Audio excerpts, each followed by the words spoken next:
Un, deux, un, deux.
Good morning. Good morning, everyone. This panel will begin now. My name is Nihal Saad. I'm the director of the United Nations Alliance of Civilizations, and I'm very pleased to be the moderator of this session. I will start by a few introductory remarks, and then I will introduce the distinguished panel that we have for this morning. This session is particularly interesting as it is the first session that really zeroes on hate speech. Before we start the discussion, I would like to flag three important issues. Next Sunday, that is the 18th of June, will mark the International Day on Countering Hate Speech. In July 2021, the UN General Assembly adopted a resolution in which it highlighted global concerns over the exponential spread and proliferation of hate speech around the world, and adopted a resolution on promoting interreligious and intercultural dialogue and tolerance as a tool to counter hate speech. This is very much relevant to what we will be discussing this morning. Second, yesterday, the United Nations Security Council unanimously adopted a resolution that was tabled by the United Arab Emirates and the United Kingdom. The resolution 2686 on tolerance and international peace and security recognizes that hate speech, racism, racial discrimination, xenophobia, related forms of intolerance, gender discrimination, and acts of extremism can contribute to driving the outbreak, escalation, and recurrence of conflict and undermine initiatives to address the root causes of conflict and prevent and resolve conflict, as well as reconciliation, reconstruction, and peace-building efforts. This we consider as a breakthrough resolution because the resolution, as I said, was unanimously adopted yesterday. As we all know, United Arab Emirates is the current president of the Security Council. And yesterday was quite a high level briefing at the Security Council where we saw religious figures, civil society organizations, and government officials attending this important event. Now, the third point is about also a development that we had at the United Nations, where last week the Secretary General of the United Nations launched a policy brief to promote information integrity on digital platforms. It proposes a code of conduct to help member states, digital platforms, and other stakeholders make the digital space more inclusive and safer for all, while defending the right to freedom of opinion and expression and the right to access information. In today's session, we are going to be exploring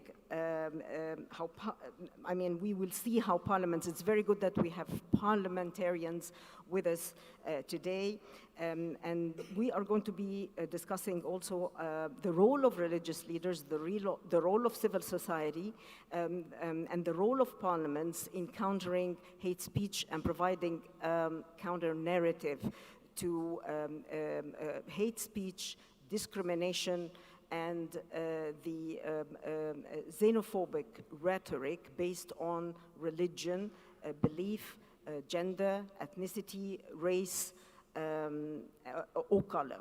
So parliaments are challenged to delineate the boundaries around freedom of speech and where it becomes incitement to violence, and find ways to translate this to the digital space.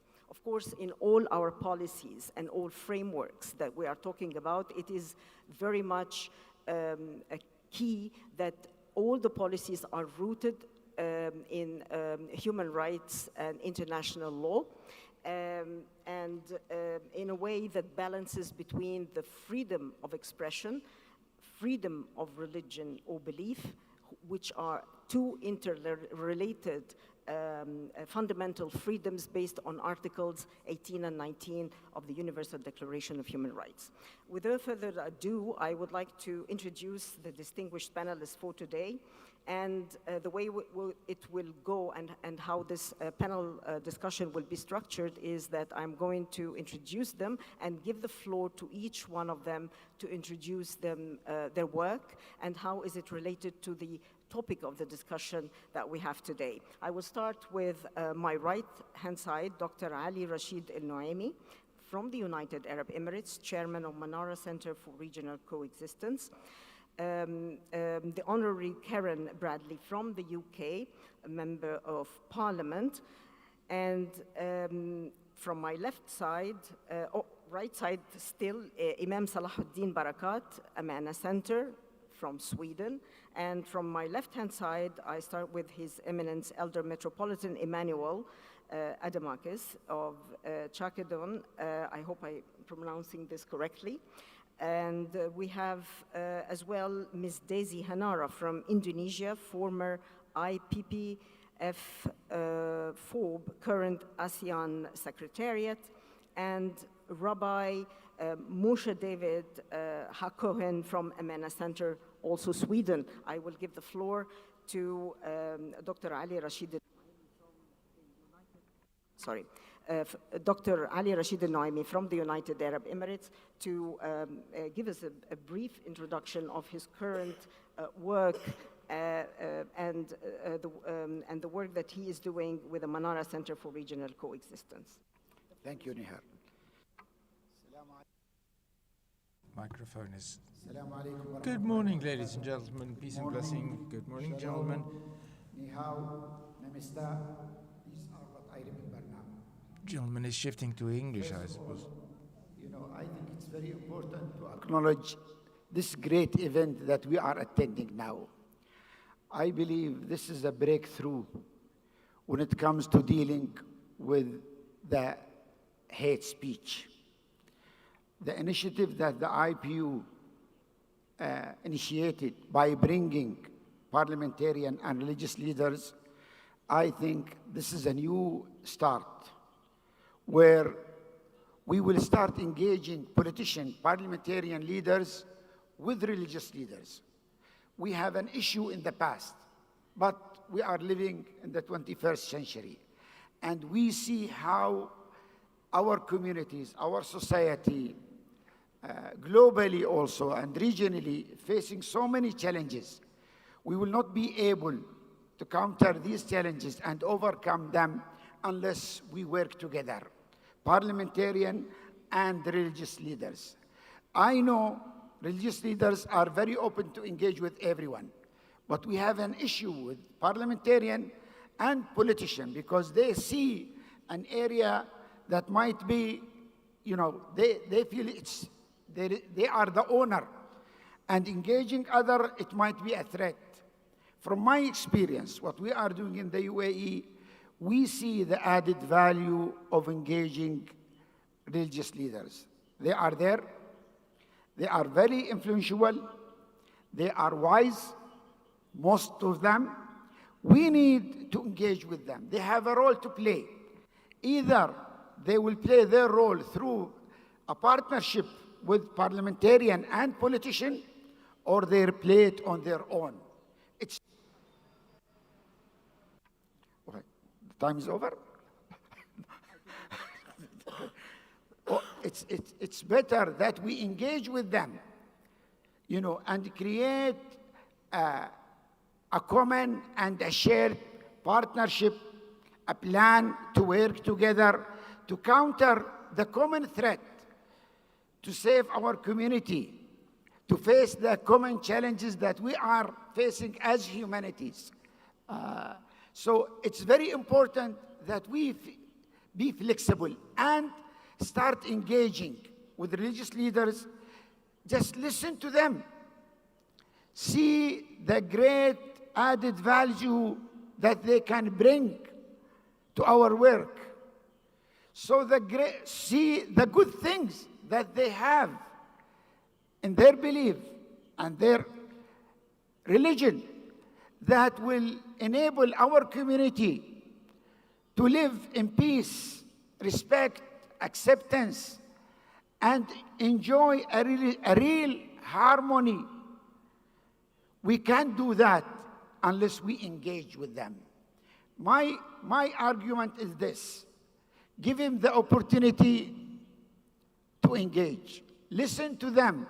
Create a dialogue. We did that in the UAE. This is why we created many initiatives. We created the Muslim Elders Council. We created the Peace, Promoting Peace Forum. We created the Abrahamic Family House. We created Hidayah Center. We created lately Manara Center, because we see that there is an issue in our region, and it's globally actually, related to hate. And it's very important that we counter hate regardless of the source of the hate or the targeted audience. Hate is a crime, regardless where it's come from. We have to come together. This is why the UAE adopted and sponsored the resolution that was adopted yesterday by the Security Council related to countering hate. We need to do that, and we will not succeed unless we work together, parliamentarian and religious leaders. And believe me, once you start engaging with religious leaders, just give them the opportunity to listen to them. You will start building bridges of trust, respect with them. And later on, it will be a shared responsibility to protect our community, to make sure that everyone in our community enjoy acceptance. What we need actually to work on the ground with community leaders and especially religious leaders to make sure that everyone in that community is accepted and respected, and he has the same right as others. And this is where we, or parliamentarian and politician, will not be able to adopt the inclusive citizenship unless they engage the religious leaders. And this is, I'm sorry, I don't mean to cut you, but also we will have you will have another opportunity to talk about the good practices, particularly of the United Arab Emirates, when it comes to promoting the values of tolerance, compassion, mutual respect, as a tool to counter also hate speech, and to zero on also the work of Manara. You rightly said that that there is an added value for engaging with religious leaders, and this is a very good example. This conference is bringing together for the first time parliamentarians with faith leaders and religious leaders and faith actors, and that's why it is particularly significant. You mentioned the UN Security Council resolution yesterday, and as a matter of fact, in the operative, third operative of that Security Council resolution, it encourages all relevant stakeholders, including religious and community leaders, to because they have influence, they have credibility within their communities, to speak out against hate speech. We thank you very much. We'll get back to you with more on that issue and what the United Arab Emirates is doing. I turn now and give the floor to the Honorary Karen Bradley from the UK Member of Parliament. And as I said earlier, that resolution, and I keep mentioning it because it is a breakthrough resolution at the Security Council. The UK also was one of the sponsors of that particular resolution. So maybe you can tell us a little bit about the work that you are doing, how the position that the UK is taking on that particular issue of curbing hate speech, while at the same time doing keeping the balance and maintaining the balance between the freedom of expression and countering hate speech. Thank you very much, and it's an honour to be sat on this panel and also next to a fellow co-sponsor of the UN resolution, because I think that demonstrates as visibly and as tangibly as is possible that we are working together. And I echo everything that my colleague has said about the importance of this dialogue and the fact that the IPU has shown this global leadership in bringing together politicians and faith leaders, because it is far too easy as politicians thinking about the next election to try and find dividing lines, to try and put clear water between ourselves and our political opponents, when we have to actually accept that there is no political philosophy or faith or nation or region or any individual who has the answers to the problems that we all want to solve. And what we've come is very clear from this week is that we do all want to solve those problems. Now, you asked me about specific examples and the way that the UK approaches this, and I used to be the minister in our Home Office with responsibility for hate speech, and brought out in 2015 the latest iteration of our hate crime strategy.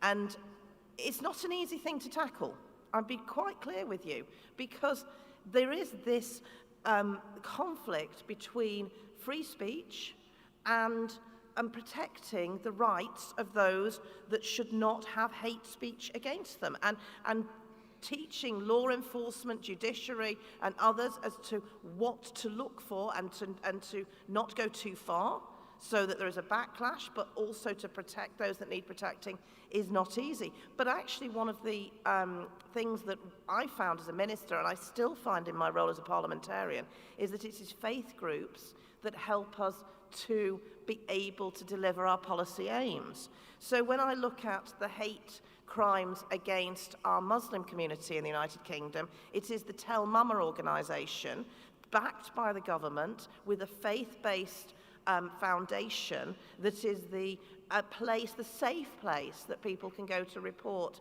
hate crimes against the Muslim community, because law enforcement is often too threatening.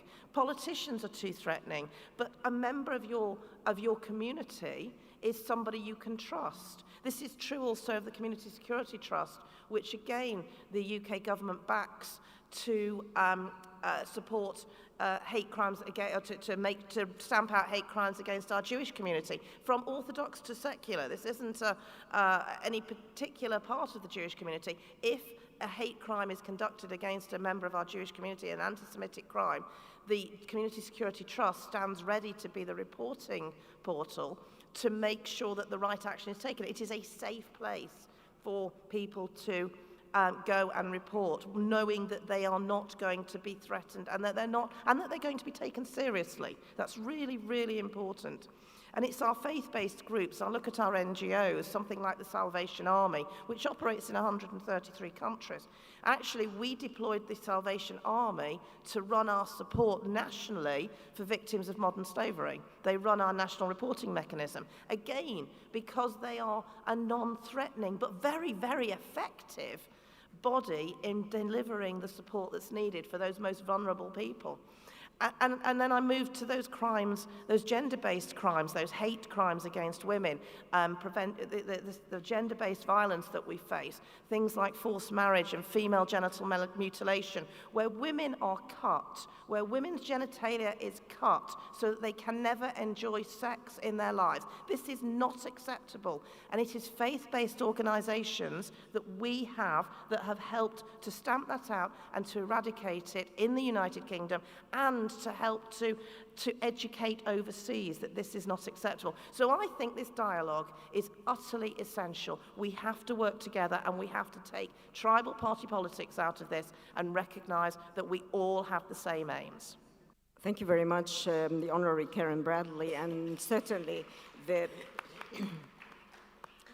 United Kingdom is exemplary in that sense of engaging with faith-based organizations and religious leaders recognizing their role within their communities. That's not something that is quite, I must say, common in other European countries, and that's why it was also very significant that the UK was a co-sponsor of that particular resolution. We'll come back to the position of other European countries when it comes to freedom of religion or belief, and the freedom of expression, and what they would say is the right to insult other faiths or the adherents of a particular faith.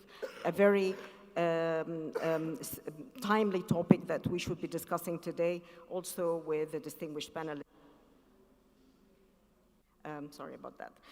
I give the floor now to Imam Salah ad-Din Barakat, Amana Center in Sweden, and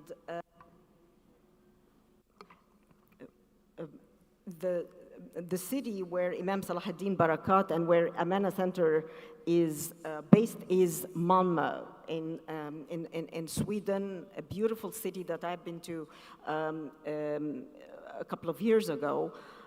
Which hosted an important meeting on combating anti-Semitism. And I've seen firsthand the diversity in the city of Malmö. But Imam Salah ad-Din, the floor is yours. Maybe you can tell us a little bit about the work of the Amana Center. Bismillah ar-Rahman ar-Rahim. Thank you very much for inviting to this esteemed panel, and I think I will share some of the trials and errors of our work in Sweden and the experiences that we've had from that, working, of course, with this very important question of racism and hate speech. I think what we felt and sensed very early on in our work is that it's very important that this work goes beyond the borders and limitations that do exist in different forms in society. I think that, for instance, this work is so important that it should be above different politicizations and political agendas. It should be beyond left or right, beyond east or west or north or south. It should be something that concerns everyone. And unfortunately, undermining this work very often is that it is used or abused in a politicized manner, and also becomes, the minorities of different countries becomes almost like a brick in a game with the majority political parties and similar. So I think going beyond that is very important. Another thing that we felt as necessary is actually going beyond dialogue, going into practical work on the ground. Very often in interfaith contexts, it's representatives that gather and speak, and the speeches are very beautiful and very philosophical and deep sometimes. However, the practical work is seldomly as anchored with majority populations and the different groups that are relevant for this work. So I think we brought down the work from the high level to the actually groundwork and down to earth, and I think those practical aspects are very important, and thus it becomes also almost as a responsibility of those in power to facilitate that without having too large hands in it. We also saw that, of course, we noticed in Sweden, and I know that it's similar in different places in Europe, that there is some kind of discrimination in the anti-discrimination work. So you see that different groups, different minorities are tended to differently when it comes to resources, when it comes to time, when it comes to how motivated one is in working against hate towards one group. It might be not similarly, you might not be similarly motivated or similarly engaged in dealing with hate crimes against other groups. And that makes the work, it undermines the work, it makes it less serious, and it tends in the long run to affect all groups. So I think to be consistent in the work and dealing with all groups on an equal manner is a very important issue that we've learned with this work. A last point that is important to bring with us, I think, very often in the context of anti-discrimination or hate speech, there is a focus on the worst kind of crimes, the hate speech or the hate crime acts. However, I think it's very important, especially for governments and people in power, to be self-reflective of structures within society. I know in Europe we've been very good and come very far when it comes to the work of empowering women, for instance, or in the work of LGBTQ rights and similar. There's been lots of work done in that field, showing structures which is discriminatory.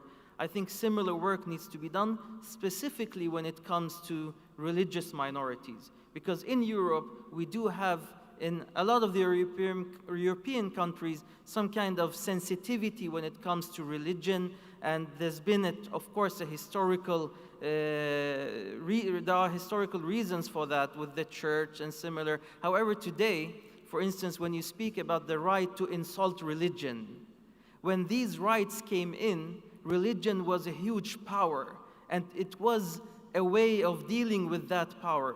Today, the insult towards religion is hitting against minorities and is increasing hatred in such a sense. So I think it's important to put in this new context of Europe with a lot of new religious minorities to the equation of democracy and to the equation of anti-discrimination work. And thank you very much. Thank you. Thank you very much, Imam Salahuddin Barakat. We will also, it's interesting, of course, the work of the center, which we will be discussing further, and we will be putting the other side of the story, or what complements the work of the Amana Center when we give the floor to Rabbi Moshe David HaKohen, but later I will have to go as with the order in which I introduced this panel. I turn now to His Eminence Elder Metropolitan Emmanuel. And we've known each other for such a long time. You've been very proactive when it comes to promoting interfaith and interreligious dialogue in your different capacities. And maybe you can tell us a little bit about what you are doing, your current capacity, and also the importance of interreligious and intercultural dialogue as a tool to counter hate speech and provide a counter narrative. I also want you to talk about the interdependence and interrelation between the freedom of religion or belief and the freedom of expression. Thank you. Thank you, Madam Moderator. Metropolitan Emmanuel. I am from the Ecumenical Patriarchate. I'm here as a board member of CAICID, International Center for Interreligions and the Cultural Dialogue, but also I see my friends from Religious for Peace, where I'm co-moderator, and also I'm a board member of Interfaith Alliance for Safer Communities. So with this experience, I'm very glad that I can say that it's very interesting that we see that parliamentarians are interested in the question of religion itself. Religion, it appears as a central dimension of human life, both in the personal and social levels. And the crucial functions of religion are evident in the following 4 areas. First, that the religion is connected with the deep concerns of human beings. It provides answers to crucial existential questions, giving orientation and meaning of life, and religion opens to human being as dimension of eternity and depth of truth. Second, that religion is related to the identity of peoples and civilizations. And this is why the knowledge of belief in religion of the other is indispensable precondition of understanding otherness and establishing dialogue. Third, religion has created and preserved the greatest cultural achievements of humankind, essential moral values, solidarity and compassion, as well as respecting of the whole creation. And fourth, religion is a vital factor in the peace process. St. Paul said that God is not the author of confusion, but of peace. And in that regard, the role of us as religious leaders is often a role that becomes paradoxical. And it is not enough to say that those who promote hatred, violence, and terrorism in the name of this or her religion are blaspheming faith in God. It is not enough to say that they are hijacking the principles of faith in order to bring fear to the people. And it is not enough to say that that in their hands faith has become a deadly ideology. Religion definitely can bring something that we need in today's world. And I think in this respect, what we are doing in promoting interreligious and intercultural dialogue is very important, because in this way we can see that the other is not a stranger, but someone very close to me. And there is a possibility for a peaceful coexistence and cooperation among faiths. In this way, we can combat any kind of anti-Semitism, Islamophobia, or even Christianophobia in some cases around us. And I think the question of interreligious dialogue is the only way forward, is the only way that we can see light in the darkness. And I think we have to distinguish, as the moderator said, that the question of freedom of expression and where does this start my right to exist, to say that I am someone who has a faith. It's not so obvious in many countries. We have to see that this freedom is based on democratic values. And we all, of course, respect democracy and values, but we have to make it more evident if we need a better world for tomorrow. Thank you.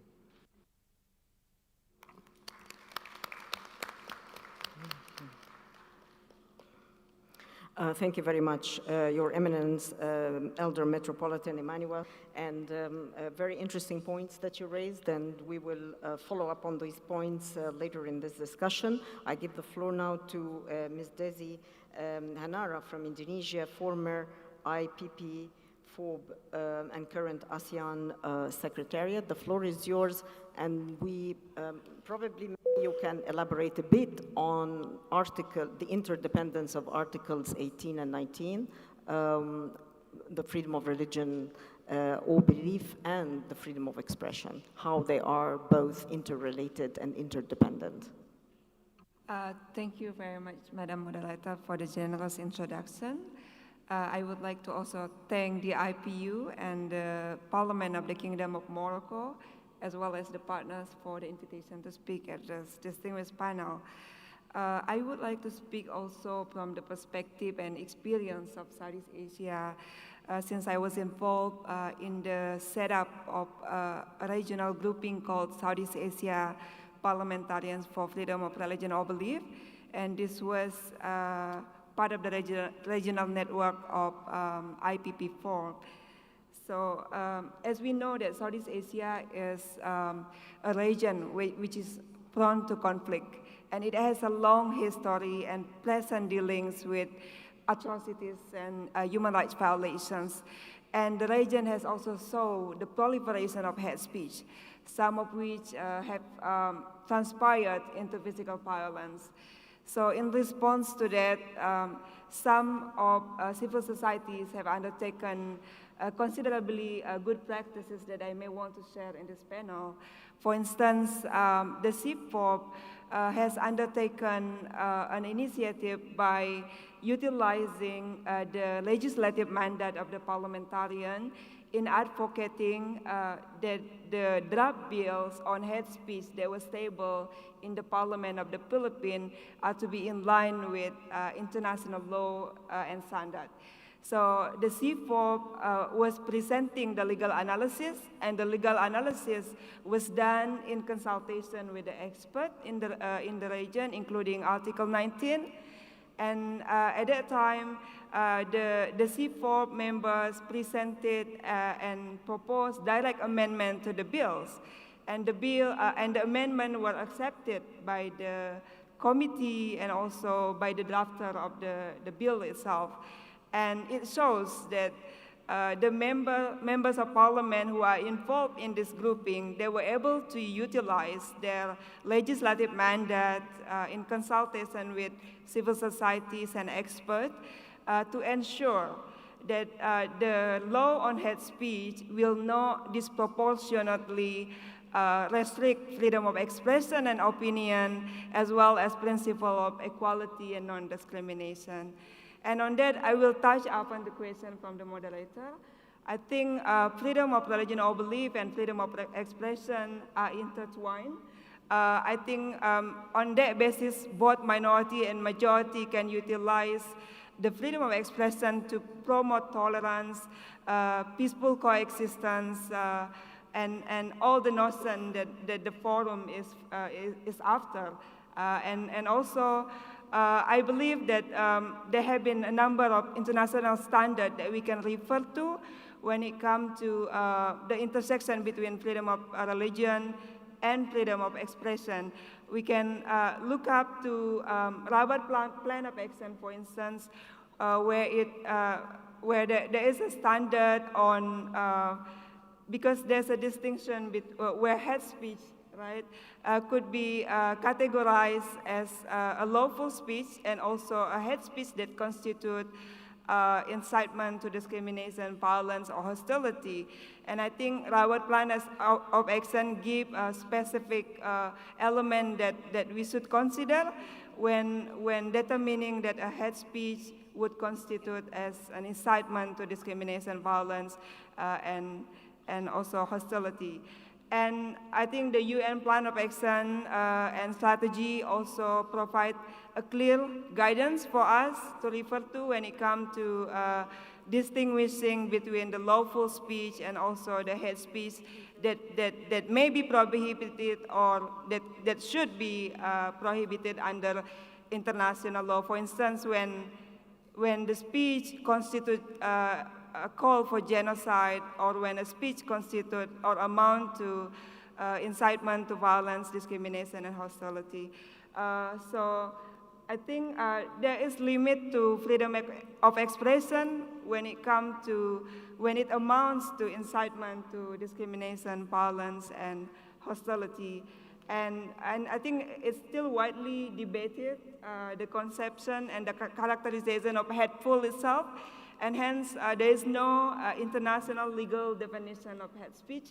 But however, I know that the UN Plan of Action and Strategy has put forward a definition to hate speech that we can refer to in the Plan of Action.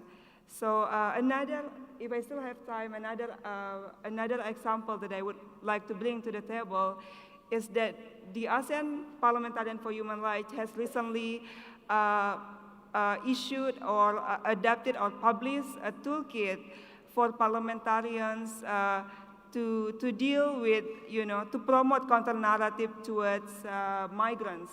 And I think this can be easily replicated in the context of hate speech toward religious minorities. And I think the toolkit contains a number of very practical ways for MPs on what the MPs can do when it comes to standing up for hate speech. For instance, parliamentarians can, review the legislation and to make sure that whether they are in line with international standards and whether they are regulating the online hate speech because online hate speech is increasingly proliferating, and I think the traditional policing is not enough to be relied on.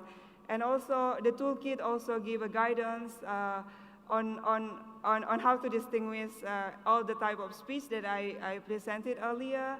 And also, I think parliamentarians can help the passage of legislation that can, improve international response to prevention of risk of atrocities, for instance. And I think it's worthwhile to refer to that toolkit because it can be easily contextualized to the context of hate speech toward religious minorities. And I think European Council of Europe also has published a toolkit on specifically on hate speech as well, and I think it's tailored to the context of legislation within the European Convention on Human Rights, and I think those advocacy tool could be utilized by parliamentarians, by religious leaders in advocating for the tackling of hate speech and also the prevention of incitement to violence. Thank you. Thank you, Desi Yanara. Thank you.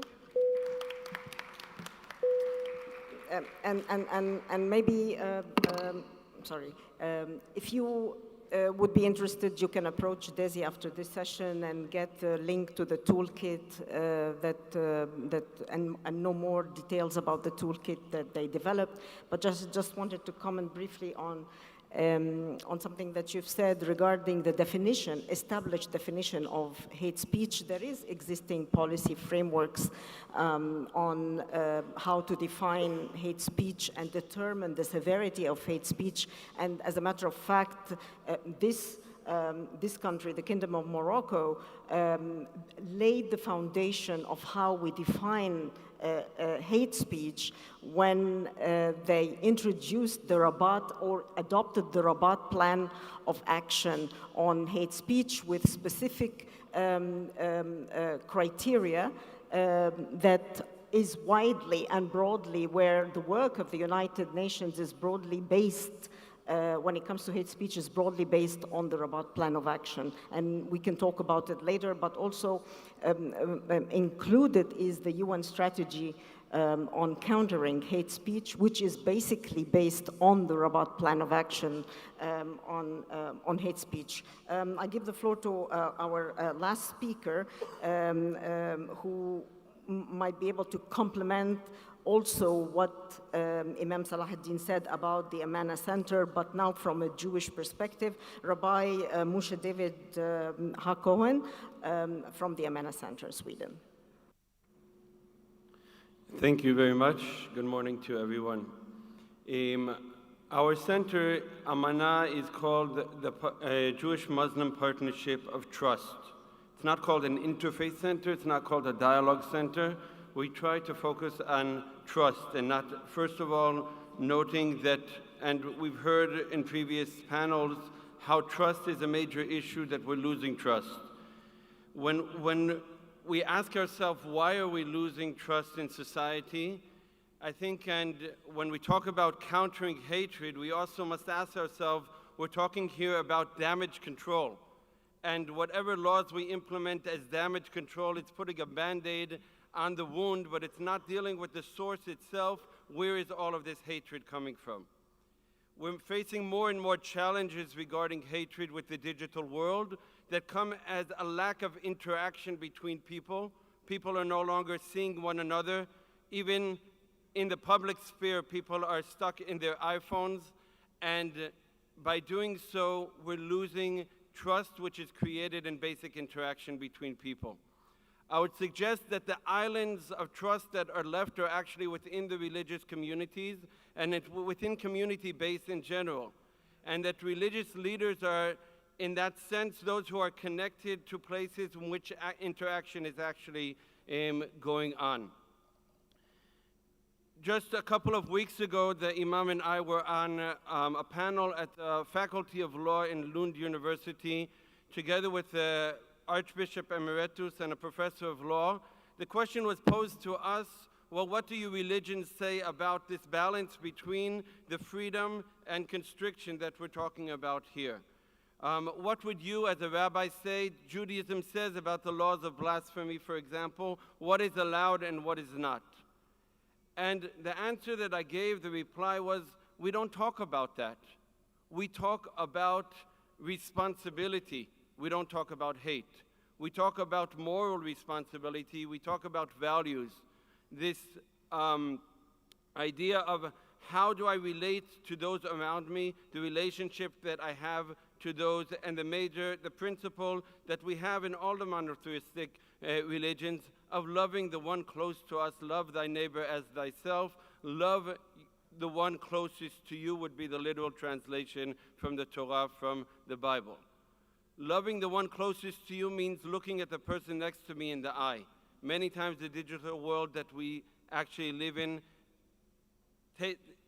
creates distance between us and those around us. So those who are promoting responsibility and moral values, and it's wonderful to hear about the UN conduct of law, but what is religion if it's not creating a code of conduct for thousands of years? That's what religions have been doing. And I pose the question, do those legislators out there trust the fact that that is what religion is doing in the world? And to realize that those who are not doing so are abusing religion, as we heard here previously. Who can counter those who are abusing religion are the religious leaders themselves, who are in the synagogues, who are in the mosques, who are in the churches, who are the ones who are giving the message of what moral values are through our religions. Those are the ones who can also not only promote reporting, which is very true as we heard from the UK, but also those who can work and give the true values to counter the hatred itself. I'd like to share an actual example, a concrete example from Amana, in which we're working on the ground to, within Swedish society. The word relatability is very important, because are you creating projects that are relatable to the youngsters in that they can understand, because many times there's a lack of understanding that what I'm doing is actually hateful and what that is doing to society. We have a project which is called a Belief and Trust in English, in which it's a digital e-simulation program in which we're creating a game sequences for youngsters, which will hopefully be spread throughout Sweden, in which the kids are playing games on digital tools to understand what it is to live as a Jewish and a Muslim youngster in Sweden, the challenges that we face with our religious identity in a secular country, but also the basic hatred, daily hatred that we face, which is throughout society, whether there is a Jew or a Muslim in the room or whether there is not. So bringing forward tools like this in which kids can relate to them is extremely important. I think those on the ground know how to do that. Civil societies and religious actors know how to do things, because that is our job as educators in order to make things relatable. When I speak in the synagogue, if I'm not relatable, I'm going to lose the next generation. So being experts in relatability, I would say that religious leaders are the ones who can work on such educational platforms, and all that we need is the support, and also we need for the governments to come forward and promote this and to give the proper funding as well, so that we can do the work that we know how to do. If we were to work coming from this and the positive example of this conference, I think it's very natural that we work together. This is the only way not only to do damage control, but actually to work in a productive way to promote the values that we all believe in the democratic countries that we come from. Thank you. Thank you very much, Rabbi Moshe David Cohen, and we have almost 1 hour for the session. We started late, so maybe we can ask for an 15-minute extension since we started late. But I will have another round of comments from the distinguished panelists, after which we will open the floor for interventions from the parliamentarians and representatives of governments. And that's why the next round of questions, I would ask the distinguished panelists to keep it short, to keep their comments short. I just wanted to set the stage for this next question, because we have heard from the panelists the importance of interreligious dialogue, the importance of engagement of religious leaders and faith leaders who have enjoy credibility within their communities, with parliamentarians, with other stakeholders in the society, including, as a matter of fact, law enforcement as well. Increasingly, we have seen in the past few years attacks on religious sites, and probably the Christchurch attacks, terrorist attacks in 2019 has been alarming to everyone, and it also drew attention to the rising wave of neo-Nazis and white supremacist damaging rhetoric. It is important to note here that maybe also we have to acknowledge that there has been a lot of weaponizing of religion, instrumentalizing of religion, and using it as a weapon to spread hate. And this is something that I'm bringing up because when we talk about parliaments and parliamentarians and about governments instituting certain legislations in order to curb hate speech, we have to also acknowledge the other side of the story, which is the weaponizing of religion. Sometimes the weaponizing of religion is coming from religious leaders, or faith actors in many cases. So they do have a role also in moderating the religious discourse. And addressing hate speech does not mean necessarily that a limitation or putting limitations or prohibiting freedom of speech. All efforts and policies, as I said earlier in my remarks, that they should be rooted in relevant international law, including, in particular, the right to freedom of expression reflected in Article 19 of the Universal Declaration of Human Rights. So I would like now to pose this question to the panelists here, which is, now that we have parliamentarians who are going to be speaking and making interventions after this panel discussion, what is it that you are expecting from legislators, from parliamentarians, from governments in order to keep, to curb hate speech, but in a way that does not muzzle or curb the freedom of expression for political gains or for political agendas? Because we've also seen, especially during the pandemic and post-pandemic, that there has been also lots of governments were using and abusing legislations or policies in order to curb hate speech for political gains. So here is also another aspect that we should acknowledge. So I would like to start with Dr. Ali Rashid Al-Nuaimi. What is it that you expect from parliaments? Perhaps you can give us an example of good practice from the United Arab Emirates. Thank you. You know, first, we have to acknowledge this, that hate is a threat to all of us, is a threat to humanity. And parliamentarian and politician should deal with the hate threat as a threat to the national security of their country. And here, we will not be able to counter hate unless we have the political will to do so.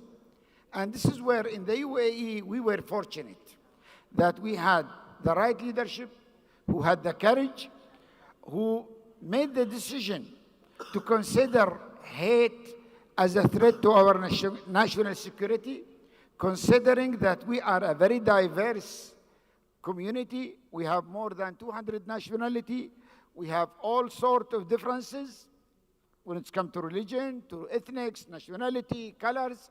We needed to create an environment where all of these will live in peace and harmony. And this is where we invested to promote this, and we consider it one of our national agenda priority. This is where we did a reform in our educational system. We emphasize the coexistence value, the respect to everyone, every human being, regardless of their background, their nationality, their religion, their ethnic.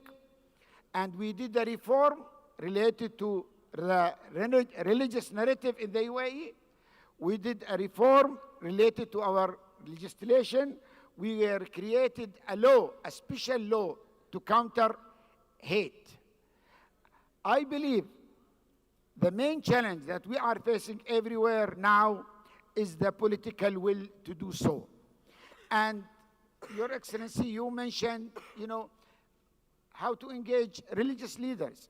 Look, if we don't engage the right religious leaders, there is those who will use religion to serve their political agenda to divide us.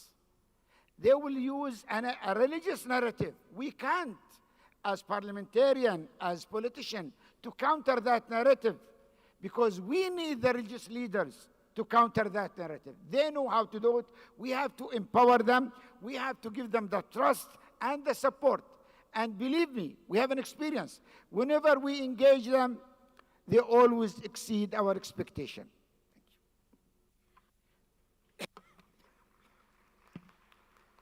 Thank you very much, Dr. Ali Rashid Naimi. I just wanted to remind you that since we have now less than 1 hour, I would ask our distinguished speakers to limit their interventions to 2 minutes.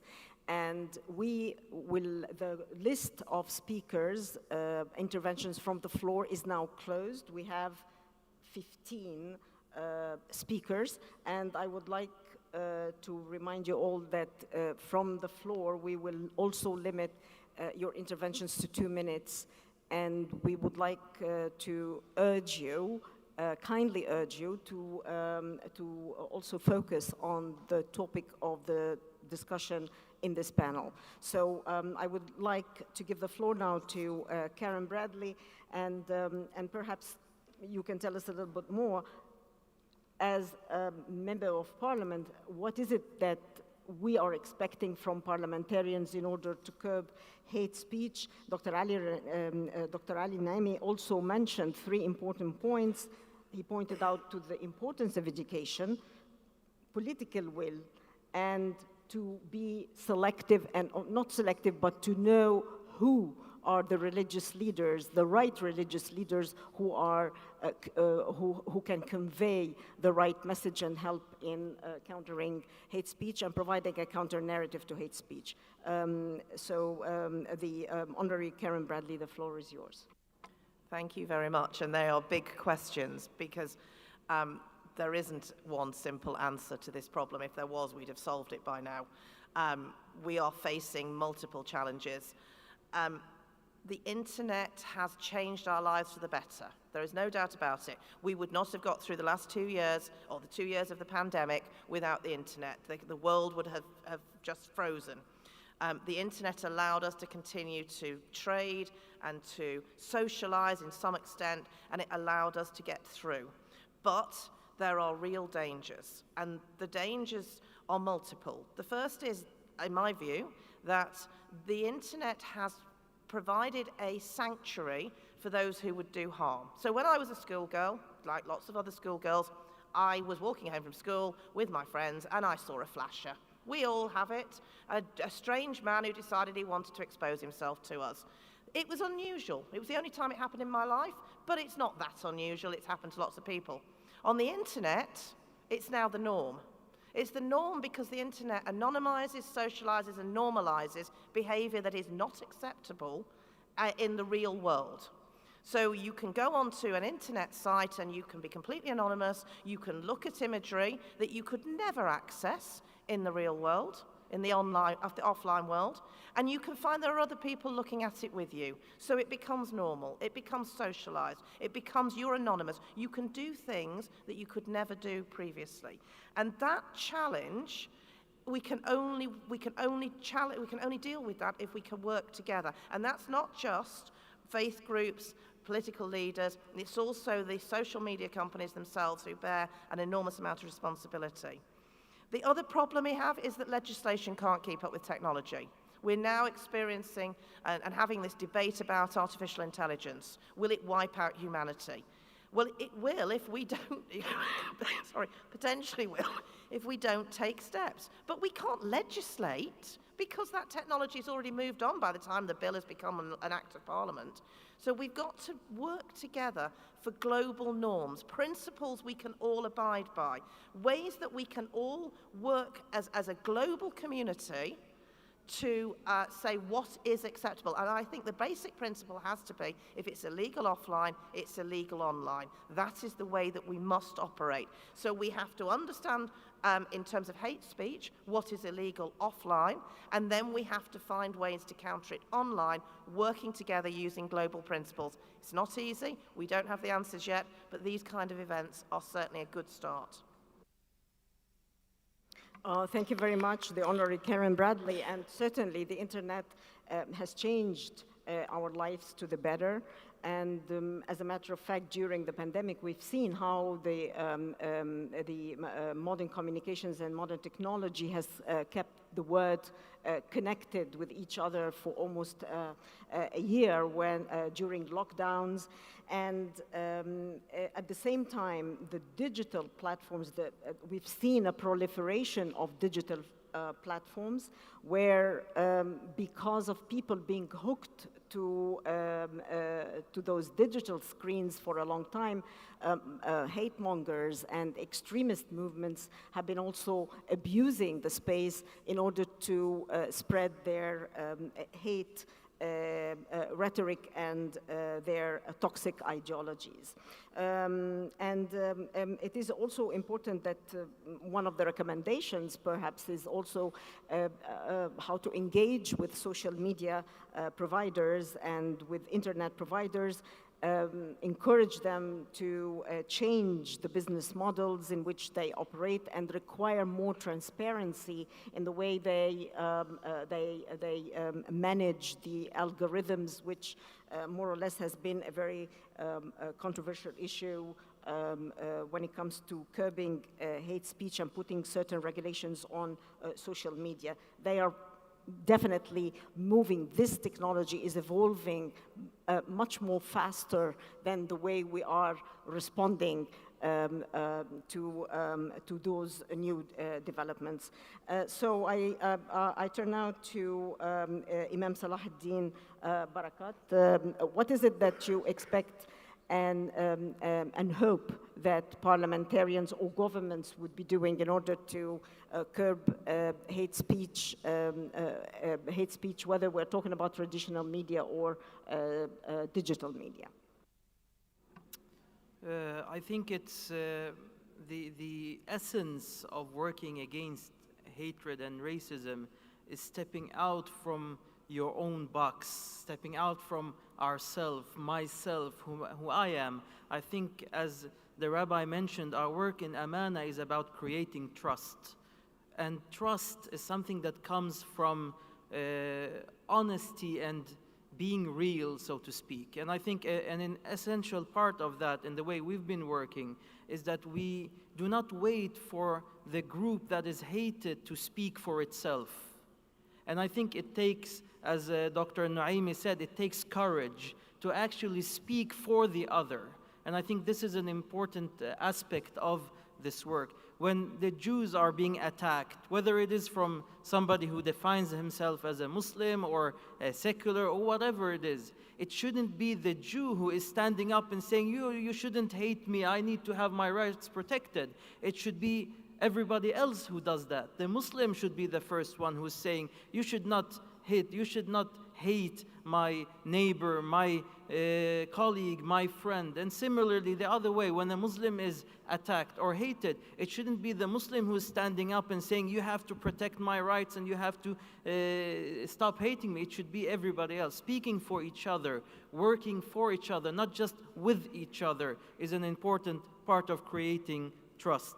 And I think this is an essential part as well when it comes to the religious community, and as is mentioned, dealing with hate within religious communities. It is important that work from the religious communities is not just adapting secular values and secular way of communication, but reaching deep into our own traditions and working from that to be able to be authentic and real towards our own traditions. And we chose, for instance, the word amana, or amana in Hebrew, not to just take on the human rights language and all that, no, but to show that this is something real in our traditions. We have a very famous hadith, prophetic saying from the Prophet, may peace be upon him, that says, "Al-mu'minu man ammanahu an-nasu ala amwalihim wa anfusihim." The true believer is the one whom people trust. And here the scholars say, whom people trust, not just whom Muslims trust, not just whom believers trust, but whom people trust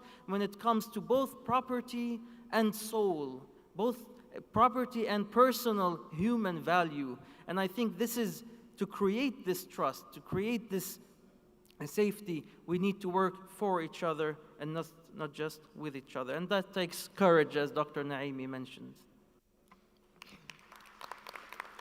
Thank you. Of course, I mean, a very important point, creating trust and building trust. And I believe that building trust only comes through dialogue. Dialogue, one that engages the other. And as you mentioned, the courage to speak for each other and to listen to each other. So it is a dialogue, not a monologue. This is what we need here, and it is dialogue that is going to be building trust, building trust. Your Eminence, Metropolitan Emmanuel, maybe you can tell us your thoughts here. What is it that you expect from parliamentarians and legislators, and why is it that you think that there is this hesitance or reluctance from certain governments, and I'm not talking about pointing out to specific governments. We see this increasingly from in democratic societies, as well as we see it also from authoritarian societies. So why do you think there is this reluctance to curb hate speech and enforce the freedom of religion and belief in these societies? The floor is yours. Thank you, Madam Moderator. Well, we are definitely not here to give any recipes for peace to the members of parliaments. I think that the credibility of religions today, it depends on their attitude towards the protection of human freedom and dignity, as well as on their contribution to peace. We live in a society where the relations with the other is really interdependent, but we need to pass from the level of theory to the practice and for the implementation. If decisions that are voted or resolutions that are voted in the different parliaments remain just as resolutions without passing in act and without being implemented, we will never see what we expect really. In order to have that, we need to look at the other, to have the possibility of expression, of freedom of expression, freedom of belief in the countries where we live. And also it's my deep conviction that the contribution of remains crucial in our common search for peace on earth. That's to say that it is, for example, what is peace? Is it just the absence of war? not, definitely. But it's definitely the presence of freedom, of justice, and solidarity. And in order to come to that, I think we all need to go back to school. In the same way that we need to educate the young religious leaders, in the same way that we need to see that there is more religion respect in the different political world in the system. And also there is a third element that we have already, I heard of that, is communication. How do we communicate today? How do these good practices are known to everyone? And this is the role of the social media, of communications tools that we have today. And this is the only way that we can bring these good practices to the knowledge of all. Thank you. Thank you very much. I agree with you, and of course we're not here in order to give lectures to parliamentarians or to representatives of governments, but the United Nations Charter starts with "we the people." And when we say "we the people," it becomes the primary responsibility of governments and states to protect their citizens' rights, all citizens equally, and to safeguard human rights of these citizens. That's why we are saying, what is it that you are expecting from parliamentarians present here today? Ms. Desi Hanara, the floor is yours. Thank you, Madam Moderator. Well, echoing other suggestions that have been put forward on the table, I would also like to emphasize on the importance of the usage of parliamentary committees and debates to mainstream about the issues of hate speech and measures to tackle it in line with international standards. As I mentioned earlier, we need to also review the existing legislation, whether they are already in line with the international standard when it comes to hate speech, so that we have a clear legal framework outlining hate speech. And also, as I mentioned too, parliamentarians may also help the passage of legislation that may enhance international response to the prevention of risk of atrocities. And also, we can encourage our fellow politicians and also initiate multi-stakeholder engagement to promote counter-narrative to hate speech, amplify the counter-narrative to hate speech campaign strategies, especially ahead of election, for instance, where hate speech would be spread among the communities. And I think as a representative of the youth in the group, I think we can also use the potential of content creators or the youth influencers to also amplify their digital skill to help the cause of curbing the hate speech in the societies. And I mentioned earlier about the utility of the toolkit that have been produced by Council of Europe, for instance, and also by APHR in Southeast Asia. And we can refer to that to have a handy tips on how can we do to counter hate speech in the parliament. And on the point with regard to engagement with social media, I would like to add on the need to also improve their community standard when it comes to hate speech. And also, I think one other point, because there was a mention about blasphemy, I think we can also utilize our legislative mandate to advocate for the shifting of criminalization of blasphemy, and instead we should criminalize the incitement to discrimination, violence, and hostility. Thank you. Thank you, Desi Hanara.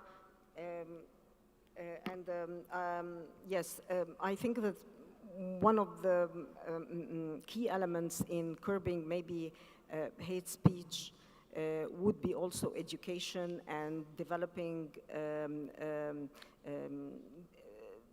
the critical thinking skills, and that should start at a very early age so that young people and everyone would be able to be equipped with the tools that will help them deconstruct hate speech, recognize hate speech.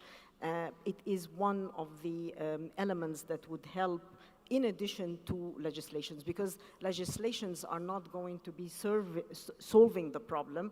It is complementary element, but there are other basic and key factors in curbing hate speech that we should be doing as stakeholders and as members of the community. The last speaker in this segment is Rabbi Moshe David HaKohen, and maybe I would kind of request you to restrict your commentary to 2 minutes.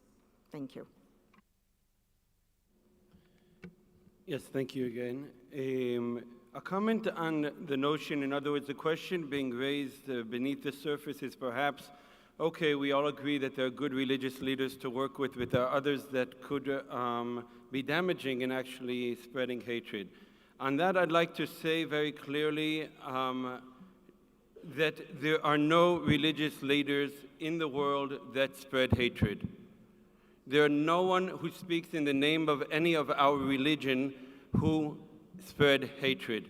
There are extremists out there who abuse our religion in order, in the name of our religions, to promote hatred. And that is and therefore, when we talk about religion, we have to create the link of trust between governmental officials in that understanding itself. That those out there who are truly presenting the religion are those who are working against extremism within their communities, those who are working against hatred within their communities. Following up on what the Imam said, I think that one of the examples of how do you say, who do I work with? I work with those who step out of their comfort zone to work with others when it's not the easiest thing to do. And I work with those who are working internally within their communities, not only sitting on some interfaith panel. My suggestion, and my concrete suggestion, would be to bring in religious leaders into your advisory boards when you're discussing legislation itself. In other words, not only when we're having a conference like this in which you hear the importance of it, but those on the ground who can actually help you find that balance. If you have the trust with them, then you'll bring them in and say, help me with this, please. We have the balance of freedom. We don't want to abuse freedom, but we have hatred out there. Help me pinpoint where it's coming from also within your own, the abuse of your religion, so that I can find the proper criteria in the legislation in order to do so. I just want to commend Dr. Ali yesterday on the panel that we saw, in which we saw religious leaders of Hinduism, of Buddhism, Christianity, Judaism, and Islam, making a very clear stand to prove this point. No one spreading hatred represents any of our religions. This is not what we believe in, and we promote the same moral values that we hear from the UN, and we can be the best partners to work with. Thank you. Thank you very much. Thank you. Indeed, most and all faiths and religions espouse mutual respect and the universal values enshrined in the UN Charter. So it will be important to remember that, but also to be very careful when we engage with religious leaders, that we know that we are engaging the right religious leaders who are having the right message, and that this is a key in this engagement between religious leaders and governments. I would like you to join me in applauding the distinguished panelists before we start the next segment, which is opening the floor to interventions. And please make your interventions as short as you can. I would suggest 1 to 2 minutes. I'm sorry about that, but we are running out of time. And please deliver your statements and your interventions from where you are sitting, rather from the podium, in order to save more time. The first speaker is the distinguished representative of Senegal, Ms. Kanouti.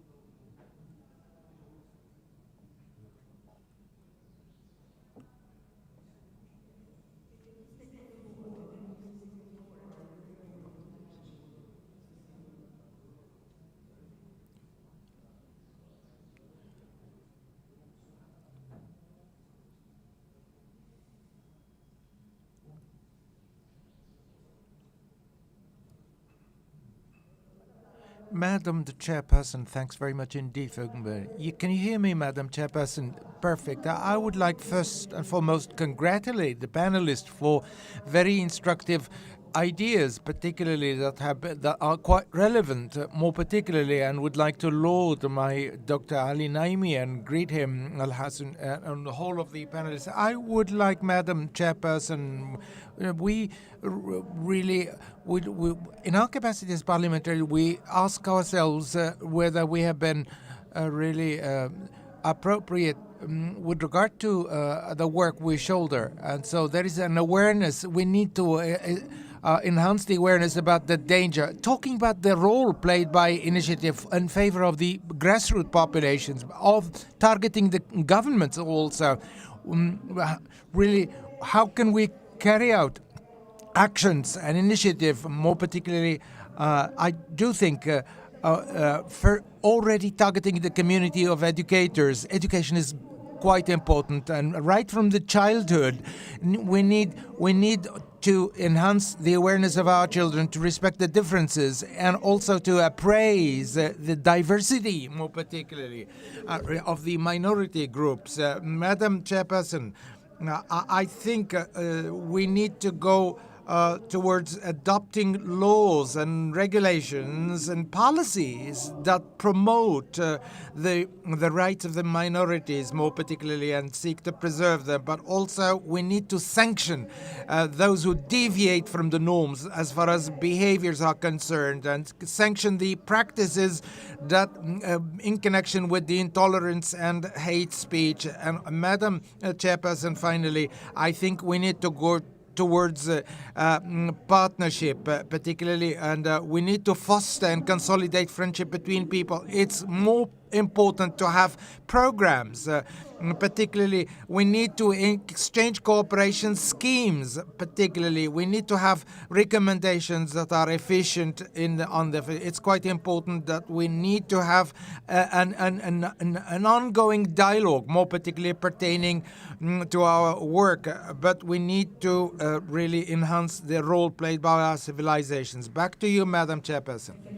And thank you for respecting the time frame. I now give the floor to the distinguished representative of Thailand, Jung Tung. Thank you very much, dear colleagues.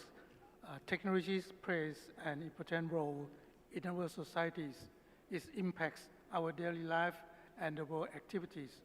Rises in this information, hate speech, and incitement to hatred or violence on the internet have affected the process of building and maintaining our peaceful multicultural society and trust in democracy.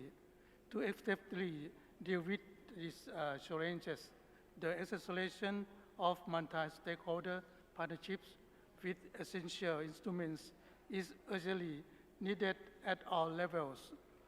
Handling these challenges has been one of our priorities. In Thailand, our constitution prohibited unjust discrimination against individuals on the grounds of differences, including religious belief. Everyone has the right to freely exercise or practice a form of worship in accordance with their religious principles. However, those actions must not be harmful to the public safety and state security.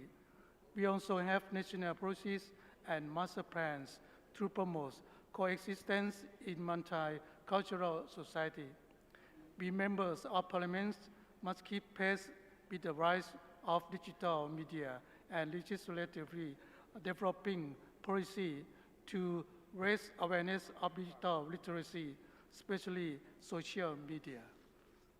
More importantly, we all must open up more space to work together to build trust and mutual recognition between different communities for a more inclusive, harmonious, and tolerant society that values pluralism, diversity, and respects the right and dignity of our people. Thank you. Thank you very much. And now I give the floor to the distinguished representative of Bahrain, Ms. Faiz.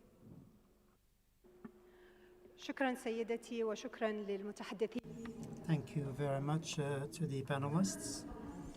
The political and constitutional reforms in the Kingdom of Bahrain has sought to promote the rule of law as part of a modern system that respects the civic, intellectual, and economic and social rights. The Constitution of Bahrain respects the equality, and a number of laws have been adopted to address hate speech and discrimination. There are a number of mechanisms that play a key role to check any forms of hate speech and to address complaints in this regard. We seek to promote global peace, especially in the region, and this has been one of the key bulwarks against discrimination and against hate speech and wars. We also try to address the crimes of Islamophobia and also to check the use of cyberspace to incite violence, to call for violence that leads to hatred and violence. The kingdom also implements information and media programs to promote the values of tolerance and peaceful coexistence between all faiths, cultures, and civilizations, and also to impose sanctions against discrimination, terrorism, and hatred through the media. I would like to refer to some of the recommendations. We should seek to adopt the measures to address the question of hate speech through the cyberspace. We should also develop policies that promote cyber security in our countries in order to address the hate speech and also to check the violent acts that use cyberspace and cyber technology. We have to also promote address the hate speech and all forms of incitement to violence. And fourth, we should pool efforts of the international community to promote the values to fight against discrimination and incitement to violence in keeping with the international covenants and the United Nations strategy to combat hate speech. Thank you. To the distinguished representative of the Parliament of Azerbaijan, Mr. Mamadov.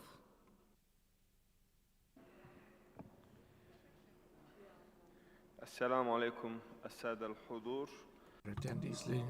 Indeed, the recent events, regional and international events that took place in the world in recent years, show that the holy religions particularly have been sent by God in order to disseminate compassion, fraternity, and also to consolidate the intimate ties, particularly. There are political events that create havoc in the world. And of course, the people, the perpetrator who really, or the people who consider that their religion is the most appropriate, really, they need to be treated differently, particularly, and so this shows such actions lead to really quite a number of casualties, and I do consider that the really people of faith as well as parliamentarians have a crucial role to play, and together they can play quite an important role in in the cross-fertilization of civilizations, and particularly, and I would like to mention Azerbaijan has a major role to play, and we always negotiate and discuss with people of faith and religion. And in the Parliament of Azerbaijan, there is a special committee that focuses on religious affairs more particularly, and this is the reason the relations are always really improving between us. So there is need to really be fair in justice and also treating people of different religions on an equal footing. Thank you. Back to you, ma'am. Very much. I now give the floor to the distinguished representative of the Parliament of Serbia, Ms. Jakovic.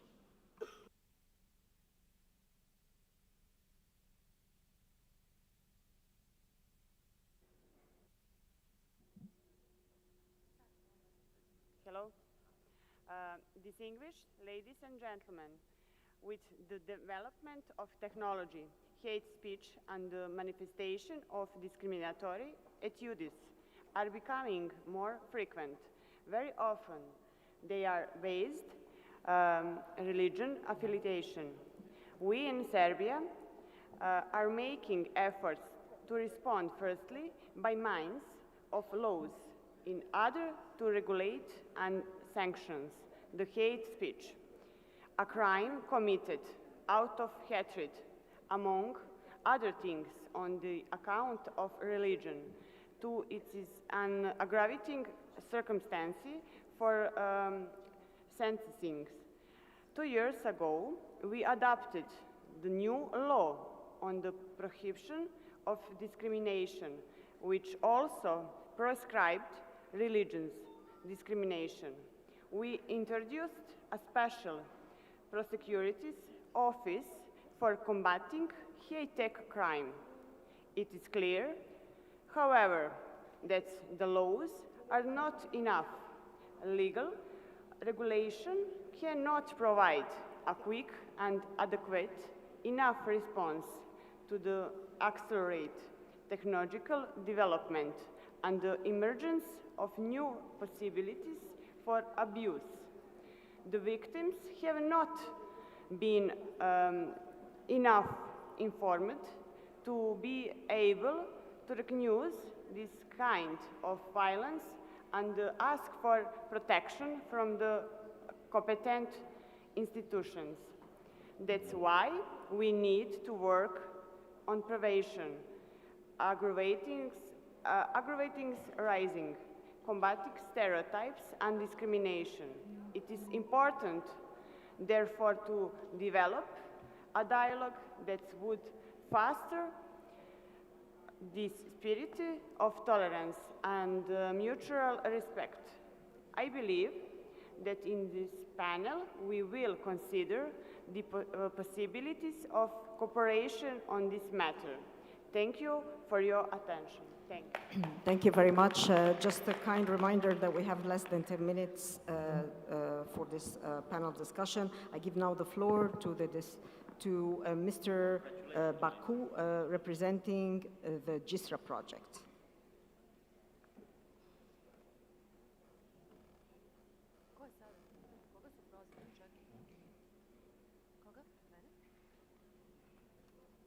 Thank you. Thank you. Can you please use your microphone because we cannot hear you? Thank you.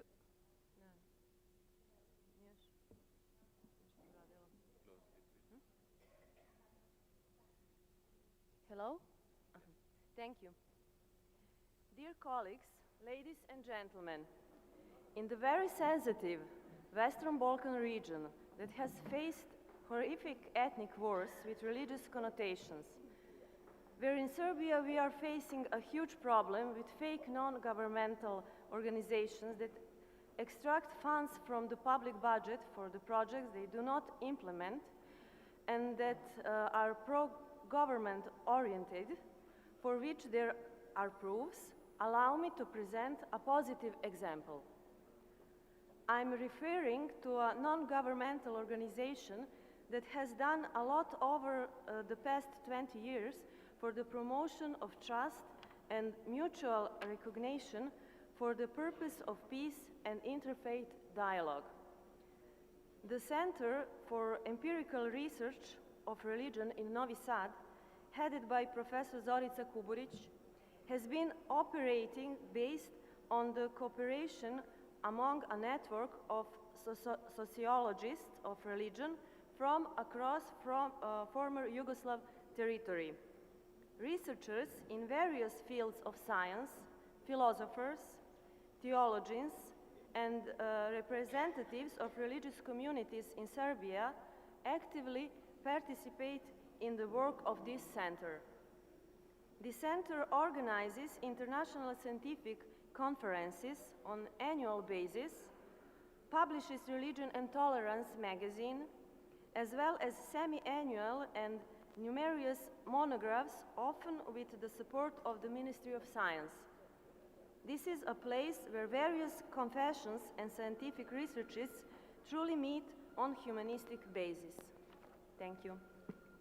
Thank you very much, and I now give the floor to the distinguished representative of the Parliament of the Gambia, Mr. Kamara.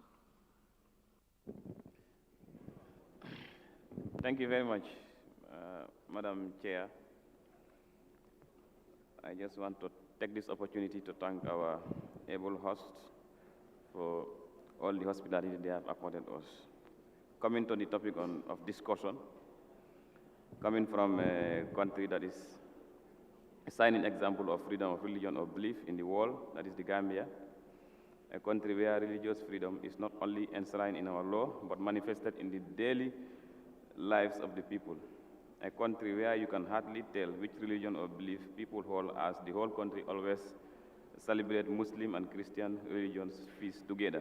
I am hopeful that this dialogue forum will conclude with a white paper committed by all participants to urge governments mainstream freedom of religion or belief in their policies and programs. I will also encourage the legal system to be strengthened to ensure that when a country has signed up to the international convention and principles such as Article 18 of the Universal Declaration of Human Rights, it translates into practice on the ground through domestication of the convention into national laws.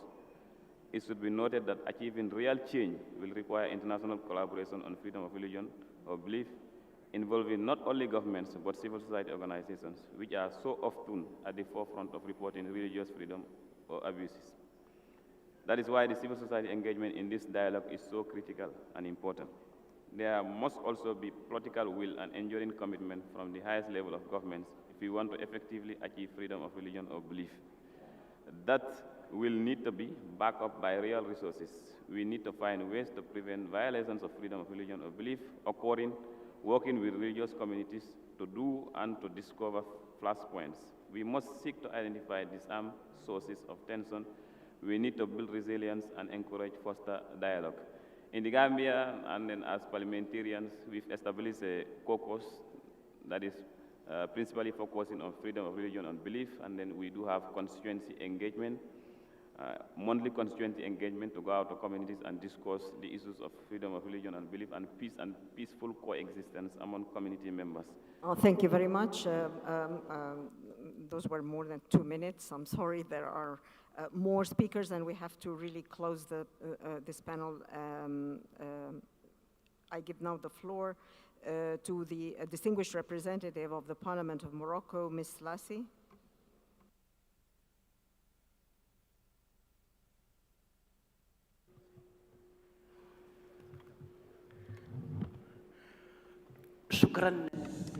Thank you very much, Madam Chair.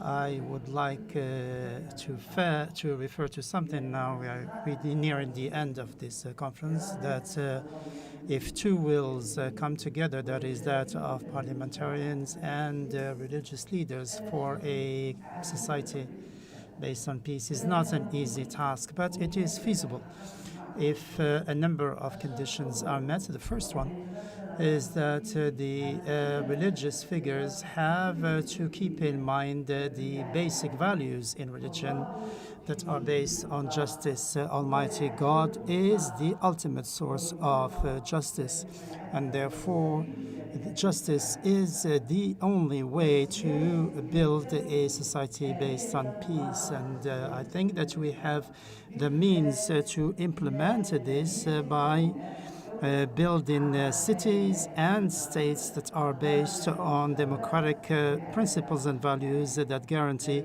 equality and social justice. There is another condition. There has to be a reconciliation between religious figures and parliamentarians and politicians in general. We have to stop considering political action as the work of the devil. I will leave Marrakesh, and you will leave Marrakesh, and we keep very joyous moments. We have been together, we have eaten together, we have been under the same sky, in the same environments, that is regardless of our different colors of our skins and our values, etc. But can this continue? Yes, it can, but we have to make sure that our values are turned into ideas, conducts and behaviors that serve our purposes, and we have to turn our words into action so that these joyous moments can continue. Thank you. Floor down to the distinguished representative of the Member of Parliament of Iran, Mr.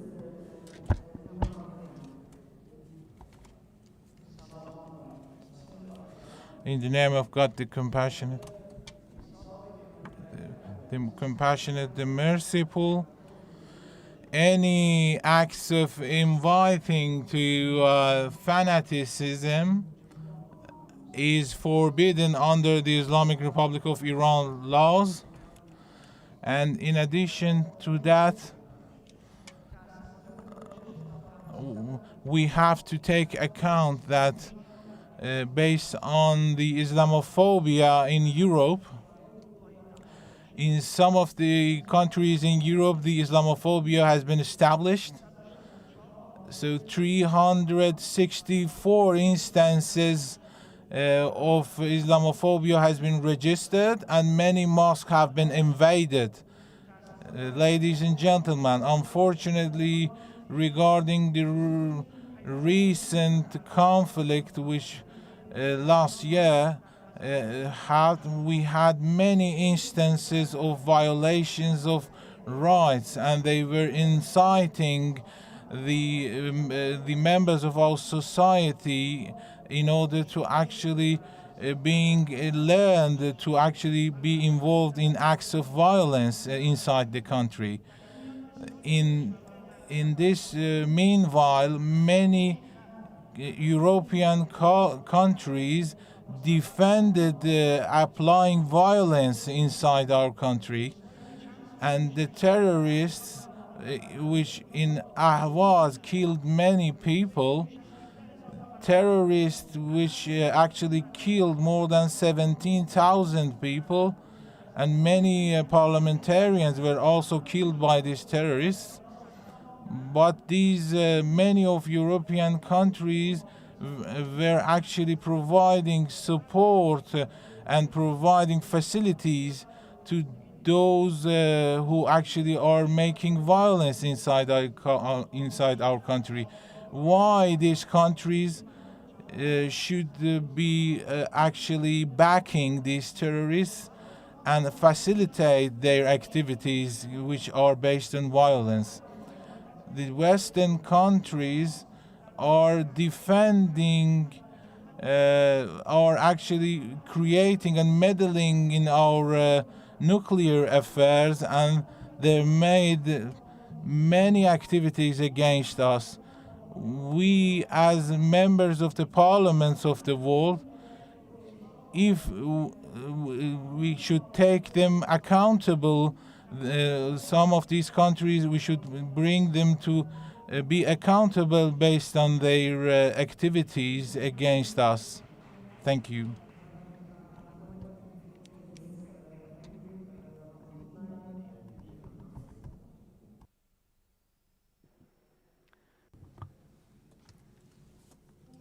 Good morning, ladies and gentlemen. Good morning to you all. Good morning to all, ladies. Assalamu alaikum. Peace and blessing be on you.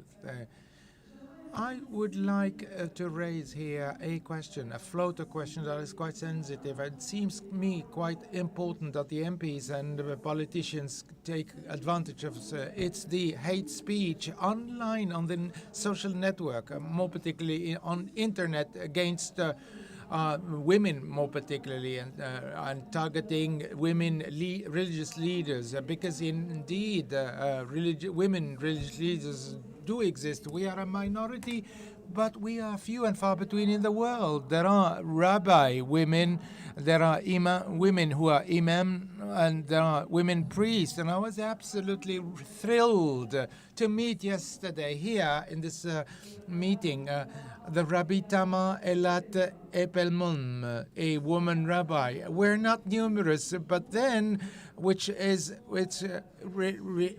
been highly criticized and not perhaps understood, particularly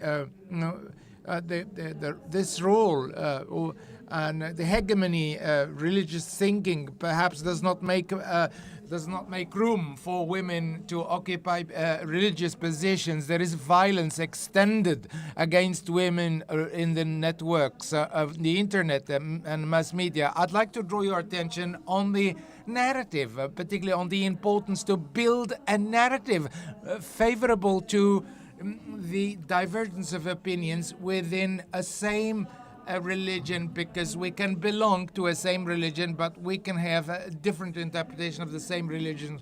This makes vibrancy and create vibrancy within the same religion. That is the importance of the narrative that needs to be constructed and built on the role to be played by women. And so official history, as it is written by an imaginary person who really is under the umbrella of the patriarchal system, more particularly. The patriarchal system is the cradle. So they have never excluded the presence of women. And I would like to highlight the building of a narrative, particularly in the Muslim tradition, that was appointed by Muhammad, the Prophet Muhammad, peace and blessing be on him. Waraqa, Prophet Muhammad appointed a woman to become an imam at that time. And I'd like to share with you very quickly. I know that time is flying by, but then I just would like to share with you the argument, the religious argument that needs to be adopted by the majority on the women to facilitate their access to religious positions in Islam. We have quite an important mystic, Ibn Arabi, who said, starting from the moment where women can reach the high degree of achievement, spiritual achievement, the woman can be a wali, can be quite an important spiritual achiever. And then she can also become an imam, and there is quite an important. This is an important faqih and a scholar, Sheikh Sayyid Muhammad bin Arabi. Thank you very much. We have 5 more speakers. We have to absolutely get out of this room in 5 minutes. So I think the next 5 speakers have the most challenging responsibility and task to keep their remarks up to 1 minute. I give the floor to Ms. Abu Srair from a Kaisid Fellow. Good morning, everyone. As a young peace-building and coexistence advocate attending the last 2 days' sessions, I felt privileged being Saudi, listening to several official speeches, which were literally hate speech to certain religious minorities in their own respective countries. I was just a listener, and it led me to anger. I was just a listener, and it terrified me to hear this hate speech in an interfaith dialogue conference on a parliament level. These speeches will be discussed online and offline in your respective countries, in your nations, and maybe globally, because now the world is a small village and everything was live streamed.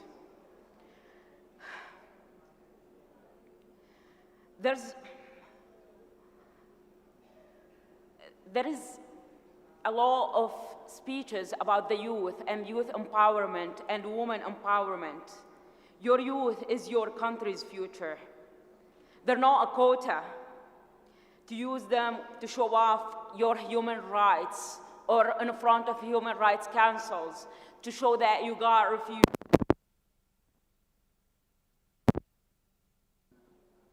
Okay.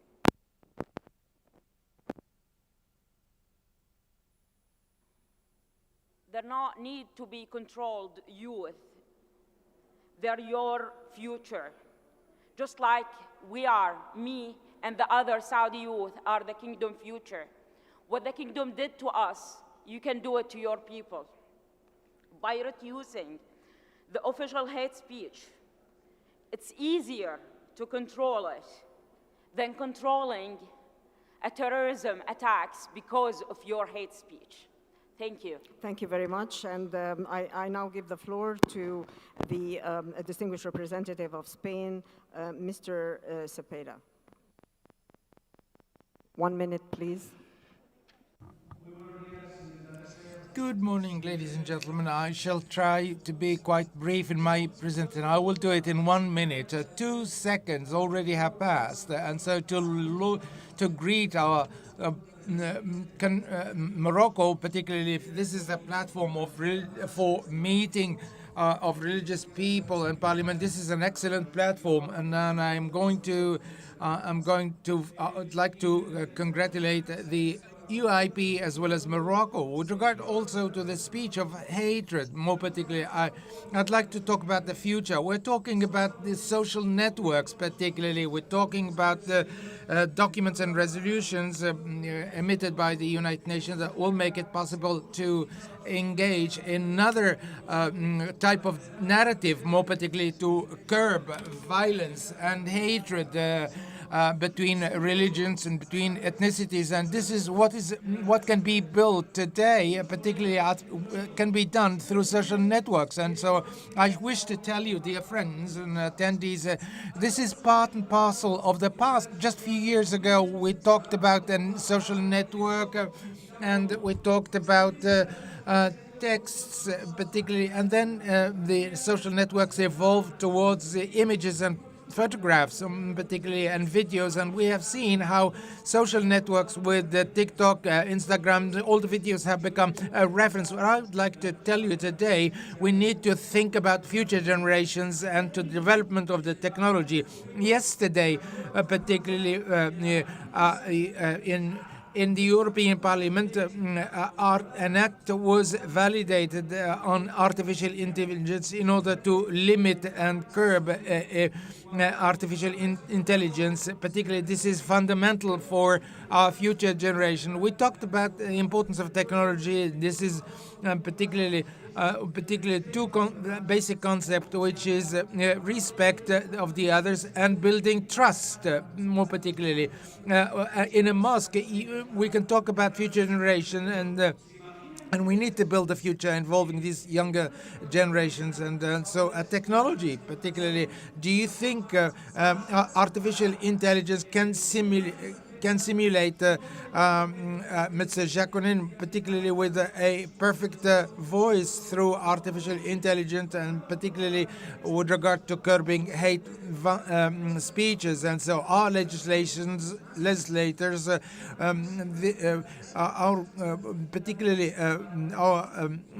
we need to communicate ideas through artificial intelligence, and so we need to think about the future of artificial intelligence, because it will be a replacement today or tomorrow. And so these are virtual machines that will generate, and so there's a first pace that was done to give the green light for the launching of the first global legislation applying artificial intelligence. I invite you to think about the artificial intelligence while so we need to respect the freedom of thinking and freedom of people. But then beware, it's true today where technology needs to have limits, more particularly, and we need to adapt this so that it can be encapsulated through laws. Thank you. To Mr. Igwe, representative of Humanasis Internet. Hello. 1 minute, please. Thank you, panelists. Thank you, parliamentarians. I want to draw the attention of parliamentarians to the plight of non-believers, religious non-believers, popularly known as atheists, agnostics, kafiri, or infidels. I want to draw the attention of parliamentarians that too often hate speeches are deployed against them, and that these speeches are used to justify violence and intolerance.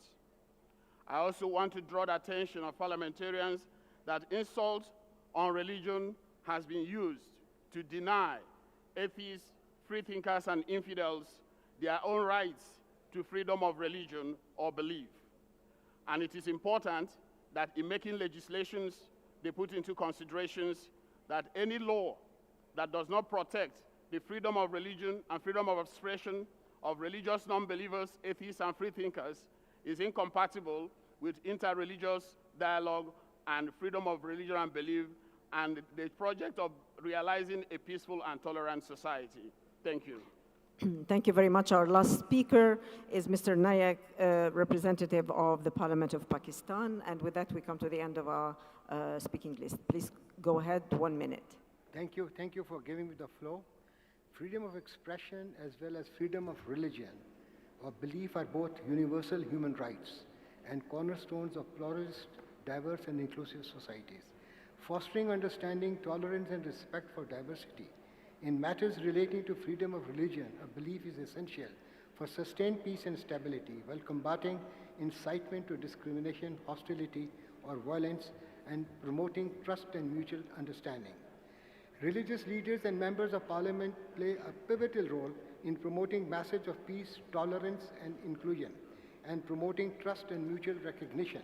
In my view, specific core responsibilities of religious leaders and parliamentarians for promoting trust and mutual recognition are: 1, religious leaders should refrain from using message of intolerance or expression which may incite discrimination, hostility, and violence. 2, religious leaders and parliamentarians must speak against intolerance, discriminatory stereotyping, and instances of hate speech. 3, religious leaders and parliamentarians should be clear that violence can never be tolerated as a response to incitement to hatred. 4th, parliamentarians must ensure in passing of laws against hate speech, incitement to violence, and actions against democratic norms. Religious leaders and parliamentarians can be strong partners in prevention of atrocity, crimes, and incitement. And for this reason, national, regional, and international institutions, civil society, and media should engage and cooperate with them in context of efforts to prevent atrocity of crime. Given that religion has been misused to justify incitement to violence, it is vital that religious leaders from all faiths show leadership in this matter, and collaboration of parliamentarians as chosen representatives of people is of utmost importance. Finally, I would say, cooperation between parliaments and religious leaders can serve not only to act as a system of check and balances, but also allow for policy making, legislation, and oversight that can curb violence and incitement to violence. Thank you. Thank you very much, and I would like to thank you all for being here and for taking part in this panel discussion. We wrap it and we leave it there. And with that, we are ready for a coffee break that will be only 15 minutes. Please be in this room at 11:45. Thank you very much.